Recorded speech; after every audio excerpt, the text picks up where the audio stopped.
Assalamualaikum warahmatullahi wabarakatuh, sahabat semuanya.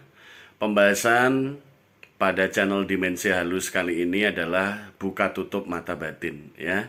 Cara membuka menutup mata ketiga kita atau sixth sense, indera keenam, ya. Mata ketiga. Nah, layar imajiner, layar visual imajiner yang kita sebut sering dengan istilah sixth sense, indera keenam. Buka tutup. Nah, berarti dalam pengertian umumnya mata batin atau mata ketiga itu bisa dibuka, bisa ditutup, bisa dibuka, bisa ditutup. Lebih tepatnya bukan buka tutup sih sahabatku. Lebih tepatnya pakai istilah aktif dan mode semi aktif, kemudian non aktif. Jadi ada tiga, ya. Kepekaan atau mata batin saat kita ingin melihat hantu, ada tiga mode yang bisa kita pilih. Mode aktif, siaga, melihat, menyadari, atau mode semi aktif. Ya, kita hanya melihat dari sudut mata, tidak terlalu kita perhatikan, 50-50. Yang satu kita memperhatikan pandangan nyata di alam nyata, yang satu kita perhatikan pandangan batiniah kita. Kemudian yang ketiga non aktif, yaitu sama sekali tidak ngurus, ya, tidak merespon hal-hal yang sifatnya non lahiriah atau penampakan-penampakan yang hanya sekilas-sekilas dan kita tidak meresponnya. Itu kita sebut sebagai non aktif. Nah, lalu bagaimana cara buka tutup indera ini, ya sahabatku, teman-temanku semuanya? Di channel Dimensi Halus kita akan bahas tuntas, semoga mudah dipahami. Langkah yang pertama untuk membuka, ya, ini tidak diawali dengan ritual yang aneh-aneh, ya. Tidak diawali dengan ritual seperti harus puasa dulu, harus mutih dulu, atau harus ngerowot dulu, atau harus mendapat pembukaan dari orang lain dulu, tidak, ya. Karena pada dasarnya setiap manusia sudah diberi batas kemampuannya masing-masing, termasuk, ya, mata kita yang normal untuk melihat hal-hal lahiriah ini kan ada batasnya. Ada yang sehat, ada yang minus, umur 10 tahun sudah minus 2, minus 3, minus, ya, mata minus, kan ada batasan-batasannya. Kemudian ada yang plus, ada yang silindris, nah, banyak, ya. Batasan dari penglihatan kita saja untuk 3 dimensi banyak. Apalagi kita melihat tampakan-tampakan di luar 3 dimensi ini. Tentu banyak sekali batasan mata batin. Jadi yang dilihat oleh satu orang belum tentu sama mirip yang dilihat oleh orang lain. Kadang-kadang alam yang dilihat bisa lebih tinggi, lebih halus. Satu orang lainnya kadang-kadang melihat eksistensi yang lebih rendah. Jadi 2 orang saja itu bisa berbeda dalam melihat kegoiban, ya sahabatku. Nah, ini saya beri disclaimer dulu di depan agar teman-teman mulai memahami dunia mata batin dan kepekaan serta indera keenam. Nah, pertama, cara membuka mata batin secara instan ini teman-teman bisa mencari tempat-tempat yang memungkinkan. Tempat-tempat yang memungkinkan itu seperti apa sih, Bang? Pertama, tempat-tempat yang memungkinkan adalah yang gelap, ya, redup. Yang kedua lembab, ya, lembab. Tempatnya lembab nih, seperti kamar mandi rumah kuno, ya. Terus area sumur rumah kuno. Nah, ini lembab sahabatku. Ini cenderung mudah nanti berinteraksi dengan makhluk astral, ya. Kenapa demikian? Ya, itu memang sudah faktor alami. Mereka menyukai tempat yang lebih lembab, itu faktor alami. Sudah demikian, ya. Semenjak alam semesta ini berjalan, ya demikian, mereka menyukai tempat lembab. Jadi untuk alasan pastinya, ya saya tidak bisa menjabarkan di sini. Yang terpenting kita sudah tahu bahwa tempat lembab memiliki potensi, kita bisa melihat eksistensi halus, ya. Oke, entitas-entitas ini bisa mewujud dalam berbagai macam rupa dan bentuk. Bahkan dalam bentuk-bentuk yang di luar ekspektasi kita, di luar bayangan kita. Misalkan ada wujud manusia tapi memiliki tentakel, ya.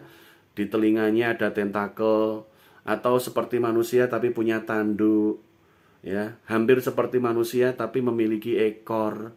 hampir seperti manusia tapi bersisik seperti ular. Ini kan kadang-kadang di luar ekspektasi kita, di luar bayangan awal kita, teman-temanku. Nah, tapi itu semua tidak menghalangi apabila kalian memang benar-benar bertekad ingin melihat entitas lain, ya makhluk halus atau hantu, biasanya disebut hantu makhluk halus ya. Nah, teman-teman bisa memulainya dengan membuka ketajaman indera keenam kita. Caranya datangi dulu tempat lembab. Ya, syaratnya harus sendiri sahabatku. Karena nanti kalau dua orang ini akan memecah fokus kalian. Kalau yang satunya penakut, wah tambah parah, malah nggak sukses ya sendiri. Ini bisa dilakukan di alam terbuka juga yang gelap, tapi hati-hati dengan binatang berbisa. Nanti kalian fokus ke penampakan hantu, malah kalian digigit ular. Nah, harus hati-hati, jaga keselamatan ya. Tapi yang aman nih di rumah-rumah atau di apartemen kosong ya, di perumahan-perumahan, entah itu perumahan elit atau perumahan subsidi yang ada rumah kosongnya. Nah, itu relatif aman karena kalian seminim mungkin menghindari hewan-hewan berbisa ya, sahabatku. Nah, kemudian masuk ke tempat-tempat lembab dan gelap. Kemudian kalian tarik nafas lewat hidung sekuat-kuatnya, sepanjang-panjangnya sampai perut kita mengempis. Tarik nafas, kemudian hembuskan nafas. Ya. Oh, sampai perut menggembung kalau tarik nafas ya. Jadi tarik sampai perut ini menggembung, pernafasan perut ya. Kemudian hembuskan sampai perut benar-benar mengempis. Nah, ini dulu dipahami ya. Jadi menarik nafas sedalam-dalamnya sampai perut menggembung maksimal. Kemudian hembuskan juga perlahan-lahan lewat hidung juga sampai perut benar-benar mengempis. Lakukan 3 kali tarikan dan hembusan ini dengan niat dalam hati. Teman-teman ingin mengaktifkan pendengaran, penglihatan, dan mata pikiran untuk melihat entitas lain atau makhluk halus ya. Niatkan untuk melihat makhluk halus. Kemudian setelah itu tarik nafas yang keempat ini, tarikan yang keempat ya. Nah, kalau yang tadi tanpa ditahan. Sekali lagi ya sahabatku, jadi pada penarikan yang keempat ini ada sesi penahanan nafas. Nah, ini yang penting. Ditahan di perut, mengejang, kemudian sembari menahan nafas di perut dan di pusar, kemudian rasakan nafas itu kalian bayangkan juga, visualisasikan di bawah pusar. 2 jari di bawah pusar ya, mengeras, perutnya kita mengejang. Ini ya. Kemudian tangan kita, boleh tangan kanan, boleh tangan kiri, menyingkap ke atas dengan niat membuka ya, membuka kepekaan mata kita dan telinga kita maupun pikiran kita terhadap entitas yang ada yang selama ini tidak nampak oleh mata ya. Niatkan itu. Berdoa dulu kepada Allah Subhanahu wa taala. Berdoa ya kepada Tuhan yang Maha Kuasa sesuai dengan keyakinan masing-masing. Kemudian baru lakukan itu tadi, tarik nafas 3. Nah, yang keempat ditahan tadi terus ya. Baru setelah semua kalian lakukan, nah seperti ini, ya, visualisasikan kalian membuka tirai seperti membuka tirai, kain tirai gitu kan, visualisasikan saja. Kemudian hembuskan nafas sampai habis, sampai mengempis, baru kemudian lakukan proses explore di situ. Ya, dengan mata terbuka saja, lihat kanan kiri, ada apa di kanan kiri kalian ya.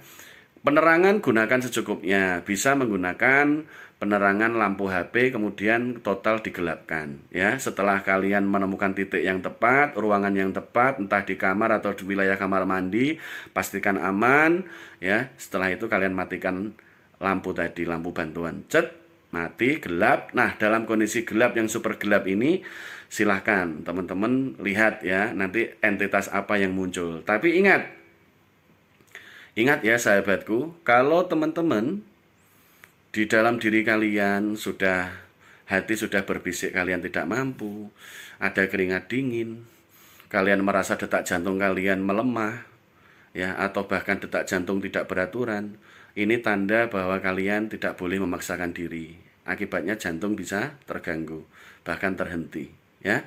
Silahkan teman-teman akhiri keluar dari ruangan tersebut, silahkan ya, silahkan pulang. Kemudian ya perlu juga untuk makan malam kalau memang kalian melakukannya malam. Ini bisa dilakukan mulai jam 6 sore sahabatku ya, pukul 18.00 sampai pukul 11 malam itu bisa rentang waktu itu ya, entah 1 jam atau 2 jam tergantung kemampuan kalian dan kekuatan jantung teman-teman. Tapi jangan memaksakan diri. Ingat, jangan memaksakan diri ya. Nggak melihat hantu juga nggak apa-apa daripada risikonya besar.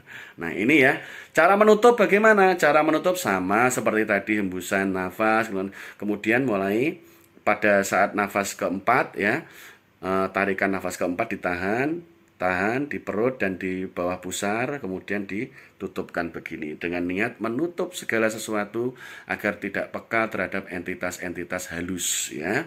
Nah, seperti itu caranya, tanpa puasa, tanpa syarat-syarat yang aneh-aneh, teman-teman bisa buka tutup indera keenam. Monggo dipraktekkan ya, sesuai dengan anjuran tadi sendiri ya, jangan dengan teman, nanti nggak fokus ya. 90% banyak gagalnya kalau bawa teman. Ya, maka dari itu uji coba di tempat-tempat yang sudah kalian kenal. Oke, semoga bermanfaat ilmu ini.